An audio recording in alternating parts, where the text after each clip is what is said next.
형제들아, 내가 사람이 이대로 말하니 사람의 언약이라도 정한 후에는 아무도 패하거나 더하거나 하지 못하느니라. 이 약속들은 아브라함과 그 자손에게 말씀하시는데 여러 세대로 상을 생각하지 아니하시고 오직 한 사람을 가리켜 내 자손이라 하시니 곧 그리스도라. 내가 이것을 말하니 하나님께서 미리 정하신 언약을 430년 후에 생긴 율법이 폐기하지 못하고 그 약속을 헛되게 하지 못하리라. 아니도 율법이 율법을 하는 것이나 약속에서 하는 것이 아니라 그러나 하나님이 약속으로 말미암아 아브라함에게 주신 것이라. 그런즉 율법은 무엇이냐? 정법함으로 더하여진 것이라. 천사들을 통하여 한 중보자의 손으로 베푸신 것인데 약속하신 자손이 오기까지 있을 것이라. 그 중보자는 한 편당의 양자가 아니하니 하나님은 한 분이시라. 그러면 율법이 하나님의 약속들과 반대되는 것이냐? 결코 그럴 수 없느니라. 만일 능히 살게 하는 율법을 주셨더라면 의가 반드시 율법으로 말미암았으리라.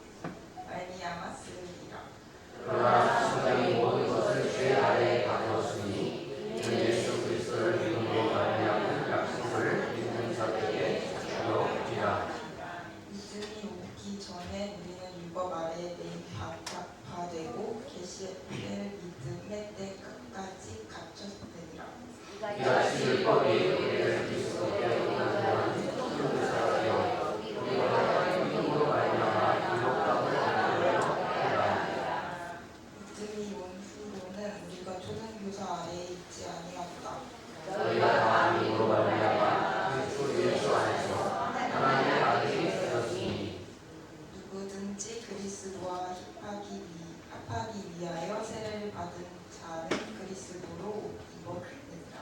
너희는 유대인이나 헬라인이나 종이나 자유인이나 남자나 여자나 다 그리스도 예수 안에서 하나이니라.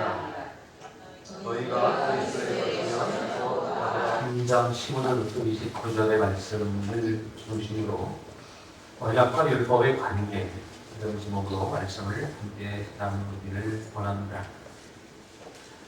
갈라디아 교회의 문제는 열심히 그리스도를 믿음의 주로 영접하고 기쁨으로 신앙생활을 하고 있는 갈라디아 교인들에게 유대에서 온 또는 유대주의자, 율법주의자들이 교회 안에 들어와서 이렇게 보니까 별로 하는 게 없는 것 같아 보이는 거예요. 어쩌면 마치 다른 교회에서 열심히 제자 훈련하고 봉사하고 전도하고 기도 훈련하고 하는 분들이 우리 교회에 오면 아무것도 안 하는 것처럼 보이는 것 같은 그런 모습이 아닐까 생각을 합니다. 그런데 이 유대주의자, 율법주의자들이 와서 갈라디아 교회를 보고 아니 하나님을 믿는다고 하나님의 자녀라고 하면서 할례를 받아야 되는 거 아니야? 이렇게 율법이 있는데 이 율법을 무시하고 덮어놓고 살아도 돼? 이렇게 얘기를 하는 겁니다. 그때 갈라디아 교인들은 처음 듣는 얘기예요. 무슨 소리가? 율법은 뭐고 할례는 뭔가? 그래서 마치 유대인들이나 유대주의자들이 얘기할 때 할례를 안 받으면 율법을 지키지 않으면 하나님의 자녀가 아닌 것처럼 얘기하는데 나는 하나님의 예수님을 믿음으로 하나님의 자녀라고 생각하고 믿음 생활하고 있는 사람들에게 이 얘기가 딱 던져지니까 그것도 안 하면서 누가 하나님의 자녀라고 해? 라고 하는 이 얘기가 굉장히 거슬렸던 거예요. 근데 저 가만히 생각해 봤어요. 율법을 지켜야 된다라고 하는 것, 할례를 통해서 뭔가 좀 구별된 모습을 가져야 된다고 하는 것이 잘못된 얘기입니까? 잘하자는 얘기입니까? 믿음 생활하면서 기도도 해야 돼요. 성경도 읽어야 돼요. 봉사를 잘하고 빠지지 않고 나와야 돼요. 오늘은 찬양반이 여기 단주자들 꽉 찼는데 어떤 때 얘기가 좀 정밀상 안 되겠어요. 빠지지 말고 참석해야 돼요. 이런 얘기를 우리가 듣는데 이게 잘하자고 한 얘기예요? 못하자고 한 얘기예요? 잘하자고 한 얘기잖아요. 잘하자고 한 얘기이기 때문에 반박하기가 어려운 거예요. 기도도 하면서 무슨 집사야 이런 얘기하면 얼마나 부담스러워요. 그렇죠? 근데 그게 잘못하라고 한 얘기가 아니고 잘하라고 한 얘기이기 때문에 사실은 더 부담스러운 게 이런 문제들이 갈라디아 교인들에게 들려올 때 갈라디아 교인들은 뭔가 좀 더 해야 될 것 같은데 라고 하는 생각을 가져서 해보려고 하는데 쉬운 일은 아니에요. 갑자기 아이가 들어가지고 어릴 때 유대인들 어릴 때 할례를 갔잖아요. 근데 나이가 들어가서 할례를 간다고 하는 것도 이게 뭔가 어색한 것 같고 그게 우리 풍습과 안 맞는 거다. 그래서 또 율법을 지키자고 해서 그래 좀 잘해야지 열심히 해봐야지. 그리고 율법이 뭔가 하고 보고 따라가려고 하는데 지키기 어려운 부분들도 사실은 많이 있더라고 하는 겁니다. 여러분 하루에 한 번씩 예배당에 나와서 기도하십시오. 잘하라고 하는 얘기예요. 적어도 그런 사람이 하나님의 백성 아닐까요? 일꾼 아닐까요? 이렇게 얘기하면 많은 것 같긴 해요. 그런데 우리 현실적으로 하루에 한 번 예배당에 나오기 어려운 분들도 사실은 있잖아요. 잘해야 되는 건 알고 잘하고 싶은데 잘 안 되는 부분들이 이 율법이라고 하는 테두리 안에는 늘 있습니다. 그리고 그것이 신앙생활하는 데 있어 걸림이 되기도 하는 거예요. 잘하자고 하는데 잘하려고 하는데 걸림이 되는 거예요. 갈라디아 교인들은 이것 때문에 내 믿음이 천천한가? 내 믿음이 너무 약한가? 아니면 잘못됐나? 이러다가 무슨 생각까지 하면은 이렇게 힘든 거야 예수 믿는 게? 교회 다니는 게 하나님의 자녀가 된다는 게 이렇게 무거운 거야? 라는 생각을 가지게 되고 하다가 못할 거면 그만두는 게 낫지. 이런 생각을 하는 사람들까지 있더라고 하는 얘기입니다. 여러분 지금 이 시대의 한국 교회 안에 한국 사회 속에도 교회를 다니다가 중단한 사람들이 참 많은데요. 정말 본인이 부족해서 그만둔 사람도 있고 또 교회 안에서 또 상처를 입어서 그만둔 사람도 있습니다만 어떤 때는 교회 가니까 이것도 해야 되는 것 같고 저것도 해야 되는 것 같고 또 이것도 하라고 그러고 저것도 하라고 그러고 또 특별히 헌금이 많이 들어가서 돈이 없어서 교회 못 다니겠다. 이런 분들이 사실은 많이 있는 것 같아요. 그 헌금이 하나님께 헌금을 드리는 것이 맞는데 헌금 드리는 것을 누가 강조했는지 누가 가르쳤는지 그것이 부담스러워서 교회를 못 다니게 되는 일이 생기면 예수를 안 믿는 일이 생기게 되면 어마어마한 손해잖아요. 교회 다니면서 그런 교회 봉사에 자꾸 동참해야 되잖아요. 어떤 사람은 10년을 다니고 20년을 다니는데도 어떤 이유 위해서든지 교회 봉사에는 적극적으로 참여하지 못했던 경험들이 있어요. 그런데 자꾸 그래요. 저 사람은 몇 년 다녀도 똑같아요. 이런 얘기를 하는 경우들이 있어요. 그건 상황에 따라 다를 수 있거든요. 근데 이런 것들이 부담스러워서 교회 다니는 일이 걸림이 되고 그래서 신앙생활을 저버리는 일이 생기게 되면 본인에게도 어마어마한 손해일 것이고 특별히 하나님 보실 때 자녀 하나를 잃어버린 일이기 때문에 참 큰 문제일 것입니다. 갈라디아 교회 안에 이런 문제들이 있었고 오늘 우리가 신앙생활하고 있는 이 한국 교회 안에도 어쩌면 우리 푸른마을 교회 안에도 이런 일들이 정말 갈등 속에서 일어나고 있는지 모릅니다. 그러나 중요한 것은 우리는 믿음으로 주님을 만나야 되고 믿음 안에서 하나님의 자녀가 될 수 있다고 하는 믿음의 확신을 분명히 가지고 살아야 되겠죠. 이렇게 어수선한 갈라디아 교회를 바울은 믿음으로 다시 건면하고 설득할 뿐만 아니라 특별히 이렇게 자꾸 얘기하는 예수를 믿으면서도 옛날에 지켜왔던 율법, 옛날부터 몸에 지니고 있던 할례의 흔적 이런 것을 강조하고 있는 유대주의자들을 설득해서 그것을 멈추게 해야 되는 것이 바울의 목표였어요. 그래서 이들에게 이것을 설명하고 설득하려면 어떻게 할까? 아마 기도를 많이 했을 것 같아요. 고민을 많이 했을 것 같아요. 왜냐하면 바울이 생각할 때도 그들이 나쁜 거 하라고 한 얘기는 아니잖아요. 죄 지으라고 한 얘기도 아니잖아요. 그래서 그들을 우리가 오르는 거야. 우리가 바른 마음을 갖고 있어. 열심히 하자는 얘기야. 이렇게 가지고 마음을 먹고 있는 사람들을 정말 믿음으로 복음으로 설득을 해야 되는 작업은 쉬운 일은 아닌데 바울은 기도한 가운데 하나님이 아마 이런 지혜를 주신 것 같아요. 그래서 그래, 유대인들이 잘 알고 있는 얘기를 하자. 유대주의자들이 정말로 중요하게 생각하는 그것으로 얘기하자. 그러면서 얘기를 하는데 아브라함에 대한 얘기를 하는 거예요. 아브라함은 어떤 인물이냐면 유대인들의 시조가 되는 거예요. 오늘 모든 믿는 사람들의 믿음의 조상이라고 우리가 고백을 하는데 유대인들에게는 믿음의 조상과 더불어서 자기의 혈통적으로 시조가 되는 거예요. 이스라엘의 족보를 타고 올라가면 맨 위에 누가 있어요? 아브라함이 있는 거예요. 그 위에는 하나님이 있습니다. 그러니까 아브라함은 유대인들에게서 굉장히 중요한 인물인데요. 특별히 하나님이 아브라함을 선택하셨고 불러내셔서 그를 믿음의 조상으로 삼으셨고 그에게 주셨던 약속들이 오늘 믿음의 근거가 되고 있다라고 하는 것을 바울은 이야기를 하고 있습니다. 하나님이 아브라함을 갈대아우르 위해서 불러내셔서 그리고 나를 따라오면 내가 너와 함께하겠다. 내가 너에게 복을 주겠다. 너에게 많은 자손을 줄 것이다. 그때는 아들 하나도 없었어요. 그런데 자손을 약속하셔요. 또 그에게 땅을 약속하셔요. 가나안 땅을 모든을 너가 끝까지 펼쳐진 이 가나안 땅을 너와 내 후손들에게 주겠다고 약속을 하십니다. 그만 아니라 너와 내 후손들에게 복을 줄 것이고 너와 내 후손들을 통해서 또 다른 사람들, 다른 민족들에게까지 복을 줄 것이다. 라고 한 약속을 주심으로 그 약속을 따라서 아브라함이 하나님을 믿었고 그 약속을 믿고 따라 나와서 그 믿고 따라온 아브라함의 믿음을 의롭게 여기셔서 그에게 믿음의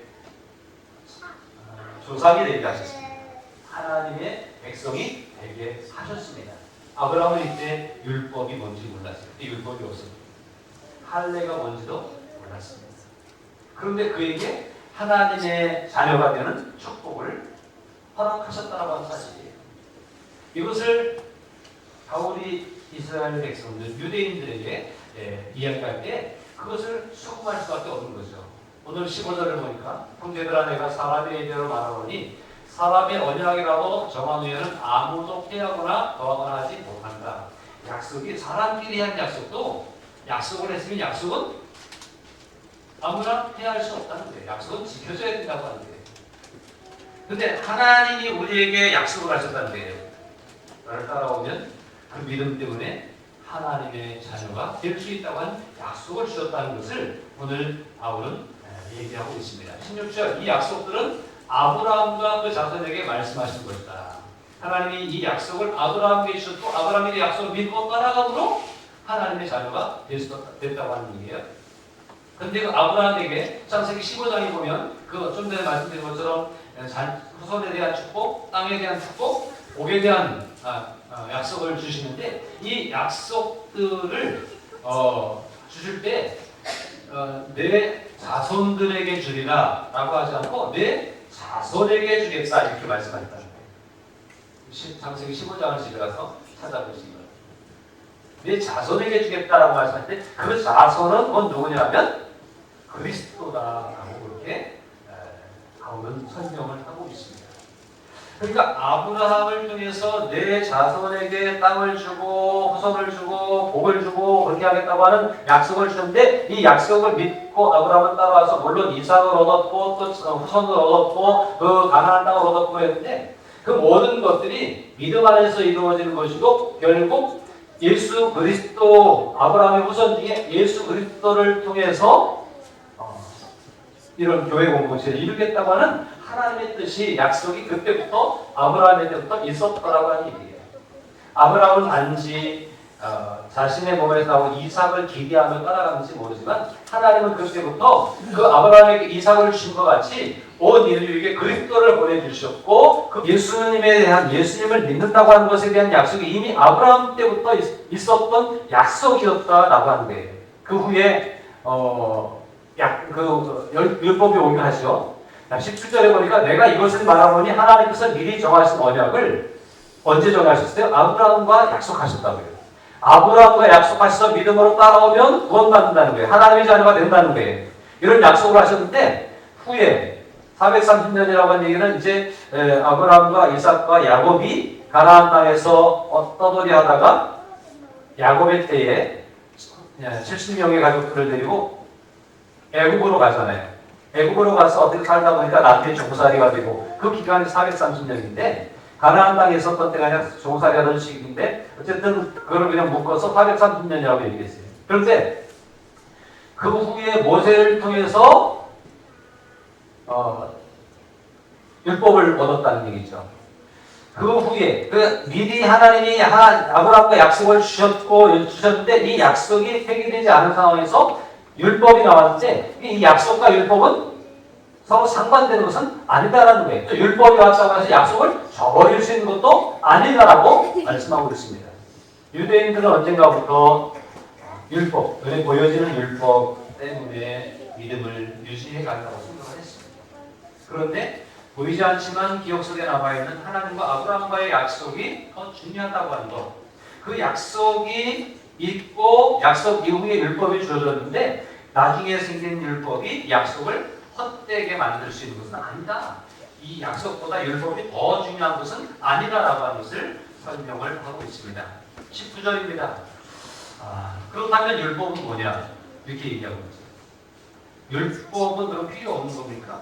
율법은 그럼 하나님 왜 주신 겁니까? 하나님이 약속을 통해서 구원의 백성을 삼으신다고 하셨고 약속, 언약 관계 속에서 믿음으로 구원을 얻도록 하나님의 자녀가 되도록 길을 열어줬다면 왜 하나님 율법을 주셨습니까? 라고 하는 질문을 던질 수 있죠.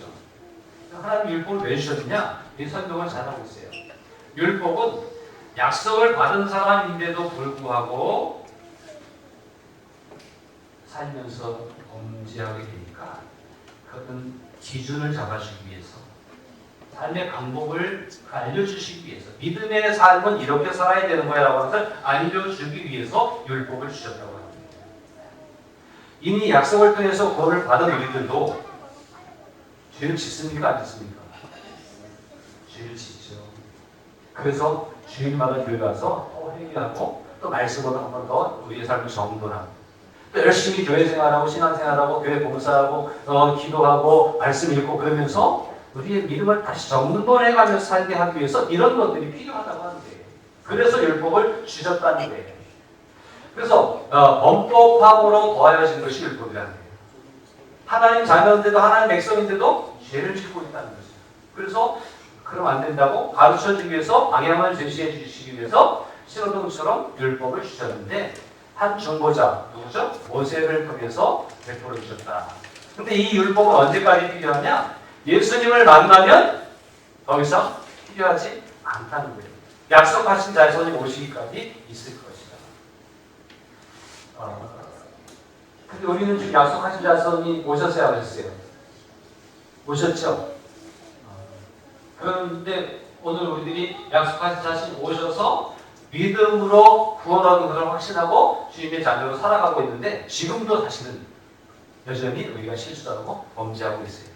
그러니까 약속으로 얻은 구원을 받은 우리들임에도 불구하고 실수하고 범죄하기 때문에 또 잘못된 길을 갈 수 있기 때문에 율법으로 다독거리면서 약속과 율법이 서로 보완하면서 가야 된다는 거예요. 그러나 중요한 것은 먼저 주어진 약속이 나중 주어진 율법보다는 훨씬 더 중요하다고 하는 것을 잊어서는 안 된다고 하는 거예요. 이게 오늘 바울이 유대주의자들에게 율법주의자들에게 설명하고 있는 그런 내용입니다. 이게 오늘 우리들이 깊이 깨달아야 하는 문제예요. 율법이 필요 없는 것은 아니에요. 교회에서 맨날 잘하자라고 하는 것, 하나님 백성이 이 정도는 돼야 되잖아 이런 얘기가 잘못된 건 아니에요. 이건 맞는 얘기예요. 그렇지만 그것 때문에 우리의 믿음이 실족될 수 있는 이유가 된다고 한다면 이것은 참 우리가 조심해야 된다라고 하는 사실입니다. 고개를 들고 여기 쫙 보세요. 고개를 내리면 눈이 감기게 돼 있어요. 고개를 딱 들고 쳐다보세요. 이름을 부르면 우리 벌써 뛸 텐데 이름 안 부르겠습니다. 21절에 보면요. 그러면 율법이 하나님의 약속들과 반대되는 것이냐? 결코 그럴 수 없습니다. 율법과 약속은 결국 상호작용을 통해서 하나님께로 가게 하기 위한 중요한 도구가 될 수 있다는 거예요. 만일 능히 살게 하는 율법을 주셨다면 우리가 반드시 율법으로 말미암았으리라 라고 말씀하셨어요. 율법으로 우리를 살리는 것은 아니에요. 약속으로 우리를 살려주신 거예요. 그러나 살아난 우리들이 하나님에게서 멀어지지 않기 위해서 율법을 도구로 사용하는 것뿐이에요. 그러니까 율법이 없어도 약속을 받은 것을 이미 우리는 살아나고 이미 하나님의 자녀로 살아갈 수가 있다고 하는 것을 잘 알아야 되는 거예요. 근데 더 잘하려고 하는 생각 때문에 우리는 자꾸 뭘 갖다 들쳐 대고 그런 경우들이 있습니다. 다음에 22절에 보니까 그러나 성경이 모든 것을 죄 아래 가두었으니 율법이 필요한 건데 율법이 할 수 있는 일은 뭐냐? 여기서 성경이라고 하는 얘기는 율법이라고 하는 얘기예요. 율법이 우리에게 하는 일이 뭔지 아십니까? 율법을 지키려고 하면 할수록 우리가 한계가 있는 존재임을 깨달을 수밖에 없다는 거예요. 법을 다 지킬 수 있습니까? 우리가 어떤 성경 구약에 있는 율법을 덮어놓더라도 우리가 신앙생활하면서 믿음 생활하면서 기도 생활해야죠. 성경을 읽어야죠. 맞는 얘기죠? 이게 잘하자고 하는 얘기예요. 근데 기도를 많이 해야 구원받는다? 성경에 그런 얘기는 없어요.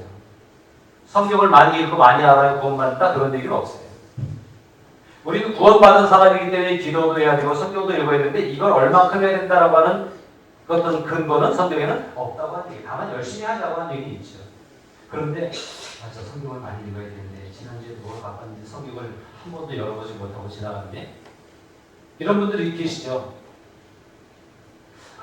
교회 가서 기도해야지 마음이 결단하고 작정을 하는데 잘 안 되는 거예요. 그런 경우들이 있어요. 어떤 때 잘하다가도 어떤 때 또 어떻게 한번 딱 떨어지면 그게 잘 안 되는 경우들도 있어요.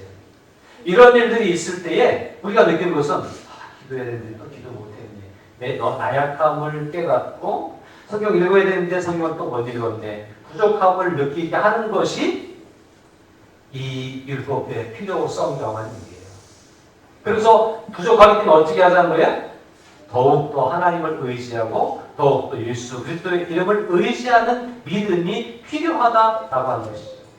예수 그리스도를 믿음으로 말미암은 약속을 믿는 자들에게 주기 위해서 뭘 주시기 위해서? 약속을 주시기 위해서. 예수 믿으면 돼. 예수 믿어야 돼.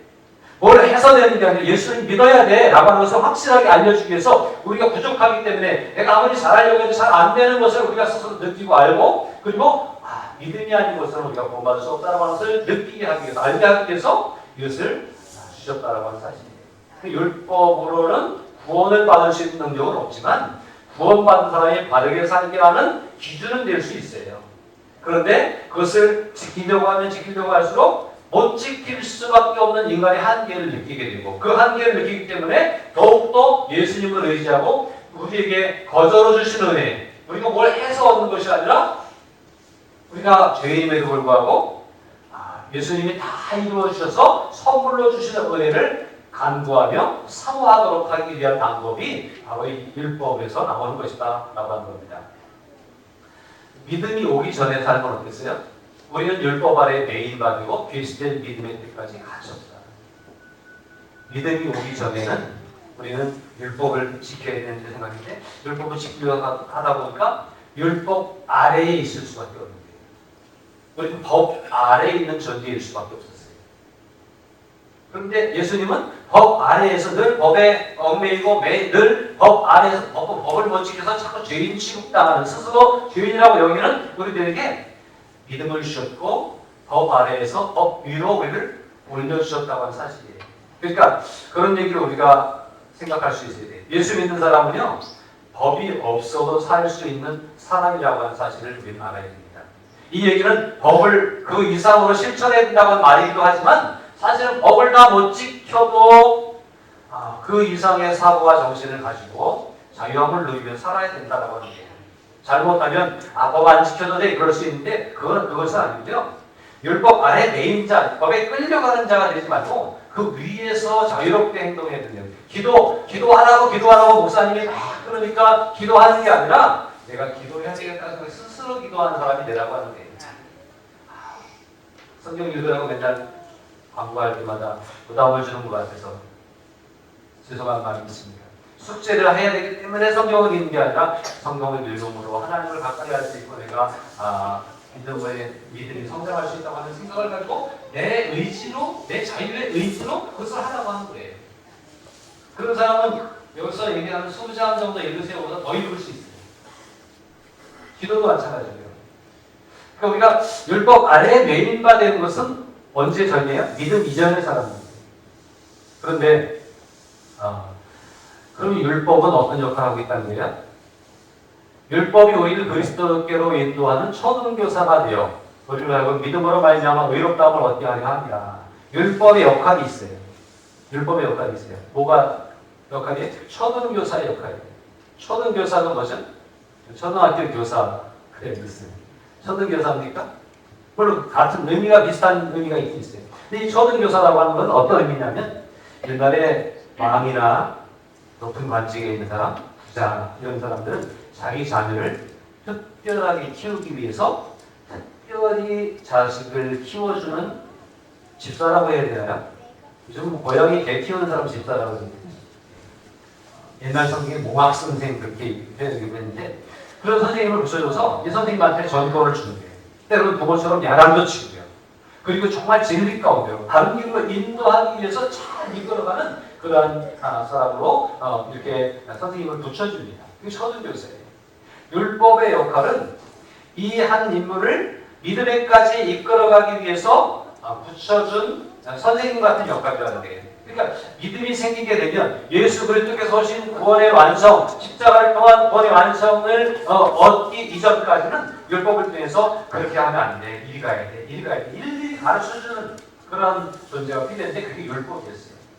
근데 그 초등교사의 역할을 누가 했다는 거예요? 율법이 한 거였어요. 그런데 이제는 믿음이 온 후에는 믿음이 오기까지 초등교사가 필요했어요. 성숙함까지 초등교사가 필요한 거예요. 그 초등교사 옛날 선생님이 이제 성인이 된 그 왕의 아들에게 옛날에 아기 때 야단쳤던 것처럼 야단칠 수 있었어요. 어릴 때는 야단치는 권한을 부여받았으니까 야단도 치고 가르치기도 하고 이끌어가기도 하는 거예요.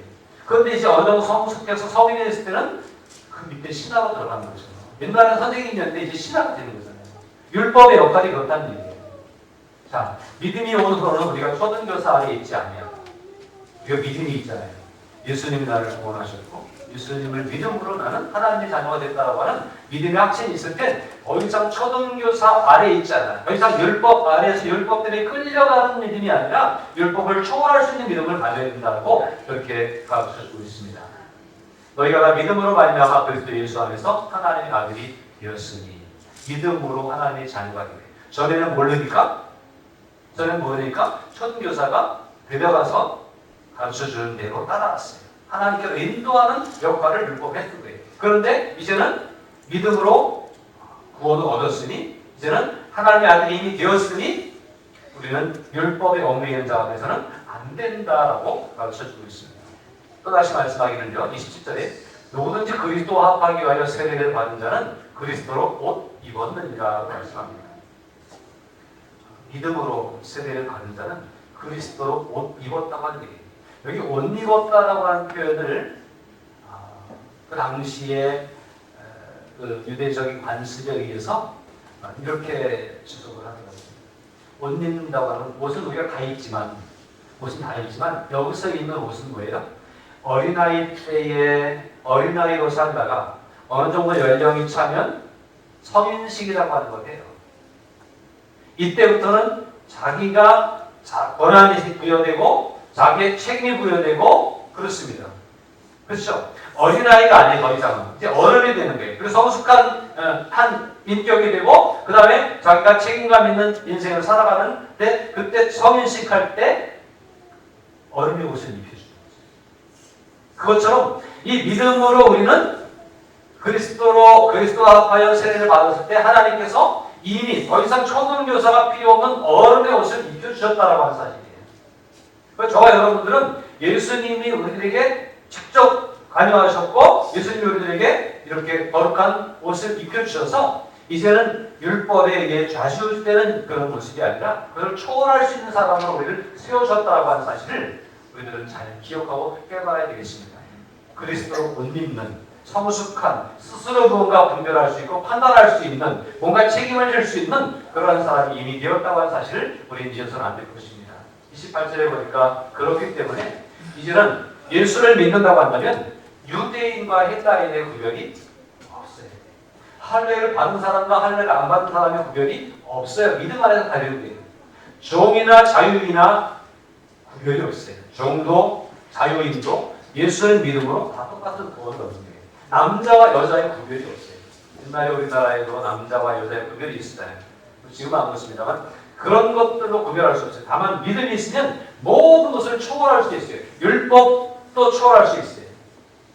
오늘 우리는 이것을 잘 알아야 돼요. 너희가 그리스도의 것이면 곧 아브라함의 자손이요 약속대로 유업을 이을 자라고 말씀합니다. 그럼 되지 않아요? 아브라함의 자손이 되면 되잖아요. 율법을 지켜야 아브라함의 자손이 된다고 생각했던 유대인들은 생각한 다른 거예요. 쭉 바울이 설명하잖아요. 아브라함도 율법을 지킴으로 하나님의 백성이 된 것이 아니라 약속 때문에 하나님의 백성이 되었는데 그 아브라함처럼 지금 그 아브라함의 후손으로 다시 말하면 하나님의 백성으로 설 수 있기 위해서는 예수 그리스도를 믿고 주님의 것이 됐을 때에 하나님의 백성이 될 수 있다라고 하는 것을 바울은 설명하고 있습니다. 유대인들이 이 바울의 설명을 듣고 설득을 당했을지 안 당했을지 모르겠어요. 그러나 적어도 갈라디아 교인들에게는 설득력이 있는 얘기였고 그렇지 믿으면 된다고 했는데 성경이 그렇게 말하고 있고 예수님이 그래서 오신 것인데 라고 하는 것 때문에 충분히 설득력이 있는 설명을 들었다고 생각합니다. 저는 오늘 이 말씀 앞에서 저와 여러분들이 믿음이 이렇게 소중한 것이로구나. 믿음은 우리를 자유롭게 하는 것이고 믿음은 우리를 하나님의 자녀가 되게 하는 것이고 믿음은 우리를 온전하게 하는 것이로구나. 우리가 완전해서는 아니에요. 우리가 뭘 해서 완벽한 것을 준비해서 완전하려고 할 땐 그건 불가능한 일이잖아요.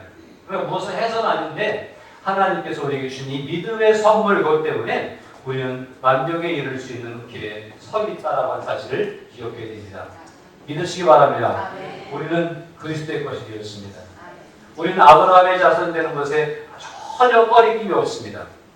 우리는 하나님이 우리에게 약속해 주신 아브라함에게 약속하신 그것을 후손들이 누렸던 것처럼 하나님이 우리에게 약속하신 그 하나님의 유업을 충분히 이 땅에서도 하늘에서 누릴 수 있는 백성이 되었다고 하는 사실을 믿어 의심치 않기를 주님의 이름으로 축복합니다.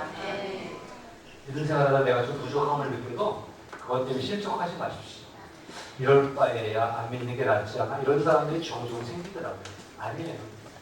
그러니까 부족하니까 잘 안 되니까 믿음이 필요한데 우리가 못하니까 예수님이 와서 해주신 거라고요. 여기 있는 저와 여러분들이 모두가 다 주님이 우리에게 해주신 은혜를 받고 주님이 우리에게 베풀어 주신 구원을 믿고 주님이 우리에게 열어놓으시는 하나님의 자녀의 길을 갈 수 있는 겁니다. 예수님 때문에 가능한 겁니다. 이 믿음을 결코 흔들리지 않길 바랍니다. 지난 주간에 청년 최야 집회가 서울에서 있어서 가서 저녁 시간에 쭉 말씀을 듣는 좋은 목사님, 젊은 목사님들이 와서 설교하는데 얼마나 은혜를 받았습니까? 그 중에 제가 받은 은혜 하나 말씀 소개해드릴게요. 우리는요 예수님을 닮기를 원하잖아요. 예수 믿으니까 주님의 자녀로 살기를 원하죠. 예수님 닮게 해주세요. 예수님 닮고 싶어요. 그러는데 예수님하고 똑같지 않다는 거예요. 난 예수님하고 똑같아요 하는 분 손 들어보세요. 난 예수님처럼 살아요 라고 하는 분 손 들어보세요. 똑같지 않다는 거예요. 왜인지 아세요? 제가 이번에 크게 충격적으로 깨달았습니다. 우리는 하나님의 신자가 아니고 하나님의 양자라는 거예요. 이해가 되세요? 하나님 닮은 하나님과 똑같은 분은 예수님밖에 없고 우리도 하나님의 자녀인데 하나님을 닮아야 되는데 닮으려고 하는데 잘 안 돼요. 비슷하게 가는 것 같아도 또 떨어지기도 하고 잘 안 돼요. 안 되는 이유는 신자가 아니고 얻어온 아들이잖아요. 입양해온 아들이잖아요. 어떻게 똑같아요? 하나만 더 이상한데 안 닮았는데 안 닮을 수밖에 없는 거예요. 근데 안 닮았다고 하는 얘기를 누가 얘기해서 안 닮았는데 뭐 아들이라고 그래? 율법도 안 지키면서 아들이라고 그래? 이렇게 얘기하니까 흔들리는 거예요. 나 주소 왔대. 그리고 실족해서 울고 불고 나가면 고아가 되는 거고 그래도 우리 아빠가 나 아들이래. 그러면 아들로 사는 거예요. 우리 믿음이 그런 겁니다. 우리는요 노력해도 노력해도 율법을 지켜도 애써도 그렇게 될 수가 없어요. 그런데 하나님이 우리에게 그래도 넌 내 아들이야. 이게 얼마나 은혜로운 거예요. 이게 얼마나 큰 축복이에요. 이걸 붙잡고 누가 뭐라고 그래도 마귀는 자꾸 꼬셔요. 너 주워 왔어. 너 안 닮았잖아. 너 나중에 버림받을지도 몰라. 자꾸 꼬실지도 몰라요. 생각해보면 내가 아버지 안 닮아가지고 자꾸 아버지 속상하게 하는 것 같은 느낌이 있잖아요. 그러니까 나중에 쫓겨날까봐 미리 도망가는 사람들이 생기면 안 됩니다. 우리는 양자지만 하나님은 우리를 그래도 아들이라고 불러주세요. 하나님은 우리에게 약속을 주셨어요. 주워왔지만 너 내 아들이야. 너 나 안 닮았어도 내 아들이야. 이게 하나님 우리에게 주신 축복입니다. 꽉 붙잡으십시오. 다른 것에 흔들리지 마십시오. 이 믿음으로 살아간다면 우리는 세상을 능히 이길 수 있는 줄 믿습니다. 법 아래에 있는 사람이 아니라 법 위에서 충분히 자유를 누리며 주님을 섬길 수 있는 저와 여러분들이 될 수 있는 줄로